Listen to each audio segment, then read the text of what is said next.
നിങ്ങളുടെ ഇഷ്ട പരമ്പരകൾ എക്സ്ക്ലൂസീവായി സൺ നെക്സ്റ്റ് ആപ്പിലൂടെ തികച്ചും ഫ്രീ ആയി ഇപ്പോഴേ ആപ്പ് ഡൗൺലോഡ് ചെയ്യൂ. ഇവിടുന്ന് ആരും അങ്ങോട്ടും പോവരുത്, അവിടുന്ന് ആരും ഇങ്ങോട്ടും വരരുതെന്ന് പറയാൻ അവരാരാ? ഈ രാജ്യത്തെ പൗരന്മാർക്ക് എവിടെ വേണമെങ്കിലും സഞ്ചരിക്കാൻ സ്വാതന്ത്ര്യമുണ്ട്. ഈശ്വരമംഗലം എന്താ ഇന്ത്യക്കകത്തുള്ളതല്ലേ? ഇവിടെ വേറെ നിയമവും രീതികളും ആണോ? അമ്മ അങ്ങനെ പറഞ്ഞത് ഒട്ടും ശരിയായില്ല. ഇതെന്താ ആ സമയത്ത് പറയാതിരുന്നത്? എന്നെ അനുകൂലിച്ച് നിങ്ങളൊരക്ഷരമെങ്കിലും പറഞ്ഞിരുന്നെങ്കിൽ എനിക്ക് ഇത്രയും വിഷമം വരില്ലായിരുന്നു. ഈ വീട്ടിൽ എന്റെ കൂടെ ആകെ പാർവതി ആന്റി മാത്രമേ ഉള്ളൂ. പാവ ആന്റിക്കാണെങ്കിൽ ഈ വീട്ടിൽ ഒരു വിലയുമില്ല. നിങ്ങളോട് എന്ത് പറഞ്ഞാലും അമ്മ തന്ന ജീവിതം, അമ്മ തന്ന ബിസിനസ് എന്ന് ഒരേ പല്ലവി തന്നെ പാടിക്കൊണ്ടേയിരിക്കും. ഞാൻ പാടാറുള്ള ആ പല്ലവി തന്നെയാണ് യാഥാർത്ഥ്യം. അമ്മ തന്നതല്ലാതെ ഒന്നും എന്റെ കയ്യിലില്ല. ഞാൻ നിന്നെ താലി കെട്ടിയത് പോലും അമ്മ അനുവാദം തന്നുകൊണ്ടാ. ആയിക്കോട്ടെ എന്ന് കരുതി അവര് പറയുകയും പ്രവർത്തിക്കുകയും ചെയ്യുന്ന കൊള്ളരുതായ്മകൾക്കെല്ലാം ചൂട്ടും കത്തിച്ച് കൊടയും പിടിച്ചു കൊടുക്കേണ്ട കാര്യമുണ്ടോ? ഇന്ന് നടന്നതൊക്കെ അമ്മ ആ നേരത്തെ ദേഷ്യത്തിന് പറഞ്ഞതാ. ആ സമയത്ത് അതിനെ എതിർത്ത് പറഞ്ഞ് കൂടുതൽ പ്രകോപിപ്പിക്കണ്ടല്ലോ എന്ന് കരുതിയാ ഞാൻ മിണ്ടാതിരുന്നത്. മിണ്ടാതിരുന്നു കരുതി എനിക്കും ആ കാര്യത്തിൽ അമ്മയുടെ അഭിപ്രായമാണെന്ന് തെറ്റിദ്ധരിക്കണ്ട. ഒരു കുടുംബം ശിഥിലമാകാതെ മുന്നോട്ട് കൊണ്ടുപോകണമെങ്കിൽ ചില കോംപ്രമൈസുകളൊക്കെ വേണ്ടിവരും. നീ അത് മനസ്സിലാക്കണം. തനിക്ക് വിശപ്പും ദാഹം ഉണ്ടെങ്കിൽ ഇതെടുത്ത് കുടിക്ക്. അതെടുത്ത് കൈ തന്ന് കുടിക്കാൻ നിർബന്ധിച്ചാൽ എന്താ? ആകാശിടിഞ്ഞു വീഴോ? വേണമെങ്കിൽ കുടിച്ചോളാം, എന്റെ പട്ടി കുടിക്കും. ഞാനിന്ന് ഗസ്റ്റ് റൂമിൽ കിടന്നോളാം. അയ്യോ വേണ്ട സാർ, സാർ ഇവിടെ കിടന്നോളൂ, ഞാൻ ആ സോഫയിൽ കിടന്നോളാം. വേണ്ട, എനിക്ക് കുറെ വർക്ക് പെൻഡിങ് കിടക്കുക. അത് തീർക്കണമെങ്കിലേ എന്തെങ്കിലും ഒരു മൂഡ് വേണം. താനിങ്ങനെ മുഖവും വീർപ്പിച്ച് കെട്ടിയിരുന്ന എന്റെ ജോലി ചെയ്യാനുള്ള മൂഡ് പോവും. എന്റെ മുഖം ഇത്തിരി വീർത്തതാണെന്ന് അറിയാതാണോ കെട്ടിയത്? എന്താ പറഞ്ഞേ? ഒന്നുമില്ല. എന്റെ മുഖത്ത് ദേഷ്യം വരാൻ കാരണക്കാരനായ ആള് തന്നെ ഇത് പറഞ്ഞല്ലോന്ന് ആത്മകഥം പറഞ്ഞതാ. കണ്ടോ നീ വീണ്ടും വഴക്കുണ്ടാക്കി തുടങ്ങി. ഉത്തരം മുട്ടുമ്പോ കൊഞ്ഞണം കുത്തുന്ന പരിപാടി നീ കാണിക്കുന്നേ. അയ്യോ, വഴക്ക് തീരെ ഉണ്ടാക്കാത്തൊരു ഐറ്റം. ഞാൻ വഴക്കാളിയാണെങ്കിലേ നിങ്ങൾ അതുക്കും മേലെയാ. ചക്കിക്കൊത്ത ചങ്കരൻ. കല്യാണം കഴിച്ച പല ഫ്രണ്ട്സും കല്യാണം കഴിക്കരുതെന്ന് ഉപദേശിച്ചത് എന്തിനാണെന്ന് ഇപ്പൊ മനസ്സിലായി. ഇത് വല്ലാത്തൊരു ഏടാകുടം പിടിച്ച പരിപാടി തന്നെ. അക്കാര്യത്തിലേ എനിക്കും യോജിപ്പാ. വേണ്ടായിരുന്നു, പറ്റിപ്പോയി.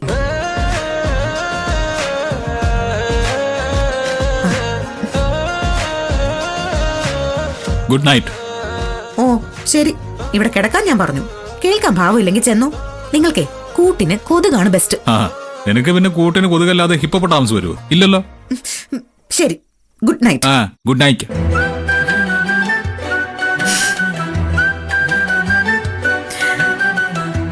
ഒന്ന് വഴക്കിട്ടപ്പോ മനസ്സിലെ സങ്കടങ്ങളൊക്കെ അങ്ങ് പെയ്തു തോർന്നു. ചിലപ്പോ ഇതിനു വേണ്ടിയായിരിക്കും എല്ലാരും കല്യാണം കഴിക്കുന്നത്.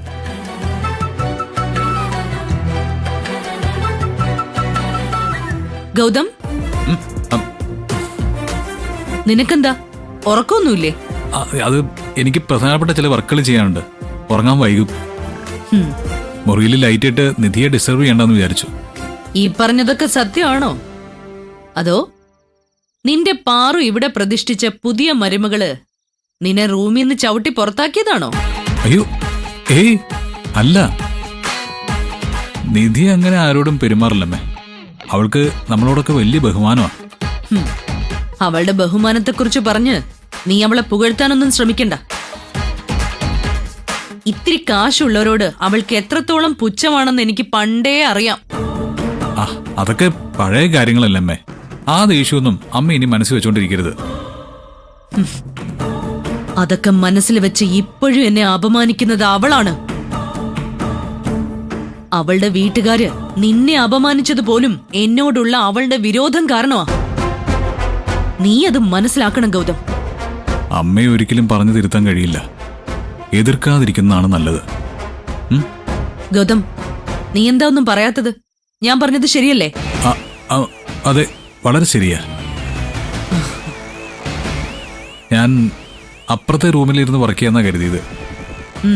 Very good. പോയി ജോലി ചെയ്തോ. എന്തെങ്കിലും ആവശ്യമുണ്ടെങ്കിൽ എന്നെ വിളിച്ചാ മതി.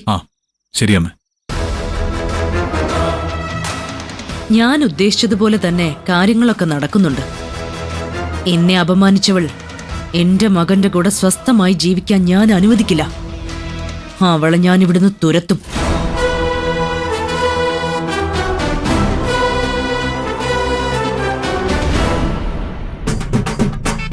അതെ, മൊബൈലിലും കുത്തിക്കൊണ്ടിരിക്കാതെ പോയി കിടന്ന് ഉറങ്ങിക്കോണം. ഓക്കെ ശരി.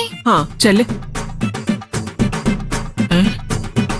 ദേ, വാതില് തുറന്നു കിടക്കുകയാണല്ലോ. നിന്റെ ഏട്ടനും ചേച്ചി ഇതുവരെ ഉറങ്ങിയില്ലേ? ഏട്ടൻ ഗസ്റ്റ് റൂമിലാണോന്ന് ആർക്കറിയാം? ഏയ് അതൊന്നുമല്ല, അവനെ ഞാൻ റൂമിൽ പറഞ്ഞു വിട്ടതാണല്ലോ. ഓ, അപ്പോ ഇന്നലെ കണ്ടത് ഞാൻ അമ്മയോട് പറഞ്ഞ കാര്യം ഏട്ടന് മനസ്സിലായി കാണും. ഏയ് അതൊന്നുമല്ല, ഞാനത് ബുദ്ധിപൂർവ്വ കൈകാര്യം ചെയ്തേ. ഇനി നമുക്ക് ബുദ്ധിപൂർവം ഏട്ടനെയും ചേച്ചിയും തമ്മിൽ സെറ്റ് ആക്കണോ അമ്മേ?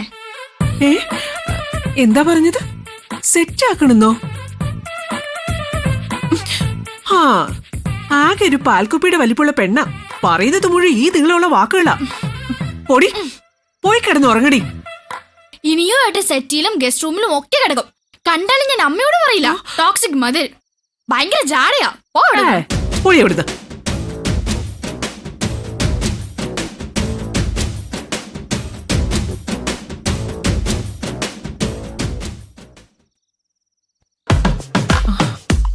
അയ്യോ, നിങ്ങളിതുവരെ ഉറങ്ങിയില്ലേ?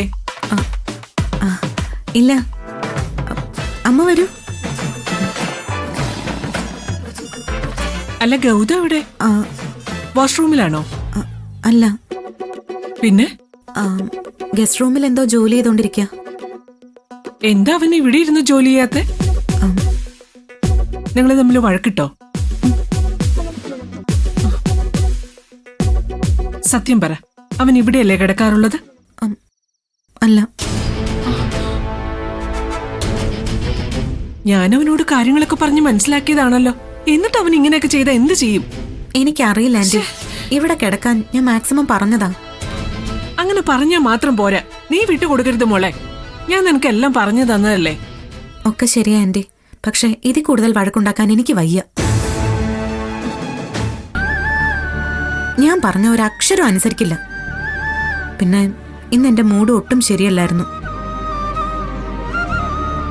അമ്മയും നിഖിലിനെയും കുറിച്ച് ഓർക്കുമ്പോൾ ഒരു സമാധാനവും ഇല്ല. അവരെ അമ്മായി വീട്ടിലിട്ട് കഷ്ടപ്പെടുത്താവും. ശിവാനിയുടെ കല്യാണം നടക്കാത്തതിലും അവൾ തിരിച്ചു വരാത്തതിലും അമ്മായിക്ക് നല്ല ദേഷ്യമുണ്ട്. അതെല്ലാം എന്റെ അമ്മയോട് തീർക്കും. എനിക്ക് സമാധാനത്തോടെ ഉറങ്ങാൻ പോലും കഴിയുന്നില്ല ആന്റി. ഇതൊന്നും പറഞ്ഞ ഗൗതം സാറിന് മനസ്സിലാവില്ല. ഒരിക്കൽ ചെന്ന് വിളിച്ചപ്പോ കടമ ചെയ്ത് കഴിഞ്ഞതുപോലെയാണ് സംസാരം. എന്റെ അമ്മ ചെയ്തത് കൊടിയ അപരാധം, വസുന്ധരാന്റി ചെയ്തത് ധർമ്മവും നീതിയും. അത്തരം വർത്തമാനങ്ങളെ ഒട്ടും സഹിക്കാൻ പറ്റാത്തത്. മോളെ കരയരുത് മോളെ. നീ ഈ വീട്ടിലെ പുതുപ്പെണ്ണ.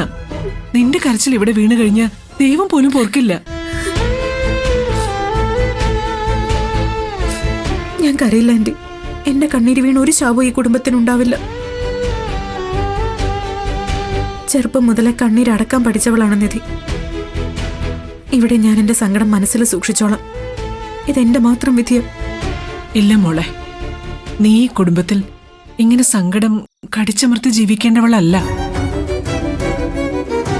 ഇവിടെ സന്തോഷത്തോടെ ജീവിച്ച് നാളെ ഈ കുടുംബത്തെ ഉന്നതിയിലേക്ക് നയിക്കേണ്ടവളാ നീ. നിന്റെ കണ്ണീരിനൊരു ശാശ്വത പരിഹാരം കാണാൻ എനിക്കറിയാം. ആദ്യം നിന്റെ കുടുംബത്തിന്റെ കാര്യം സംസാരിക്കാം. അയ്യോ വേണ്ട, സാറിന് കൂടുതൽ ടെൻഷൻ കൊടുക്കണ്ട. നീ മിണ്ടാതിരിക്കെ, ഒക്കെ ഞാൻ കൈകാര്യം ചെയ്തോളാം.